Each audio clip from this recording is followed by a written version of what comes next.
భూమి మీద పాలు వరదలై వారుతున్నాయి. ఏమే పాలన్నా ఎడనన్నా పాలు వరదలై వారుతాయా? నీళ్లు అనబోయి పాలు వారుతున్నాయి అన్నవేమో అనుకునేరు. నేను అన్నది నిజమే, మీరు ఇన్నది నిజమే. కర్రెడ్డి డాంబర్ రోడ్డు మీద తెల్లటి పాలు వాన నీళ్ళ లేకనే వరదలై వారుతున్నాయి.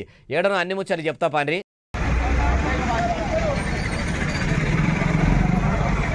చూసినరా, బోర్పొక్క వేసినప్పుడు భూమిలోకెళ్ళి నీళ్లు ఎగజిమ్మినట్టే పాలు ఎట్లా ఎగజిమ్ముతున్నాయో మరి ఇవి ఎక్కడి అంటారా? మంచిర్యాల నల్లగొండ నందిపాడు బైపాస్ రోడ్డు మీద చిన్న పాల ట్యాంకర్ బోర్ల పడ్డది. ఎంత బలంగా పడ్డదో కానీ పడుడుతోటే ట్యాంకుకు పర్రెలు వచ్చినట్టు ఉన్నాయి.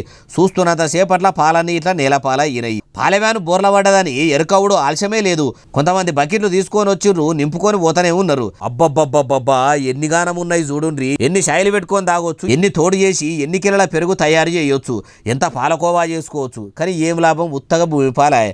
ఆడికైనా అందరికాడికి బకెట్లు తెచ్చిన వాళ్ళు నింపుకోవో ఈడ పాలవ్యాన్ బోల్రవాడే పట్టుకే ఇట్లా బకెట్లు పట్టుకొని వచ్చి నింపుకపోతుర్రు.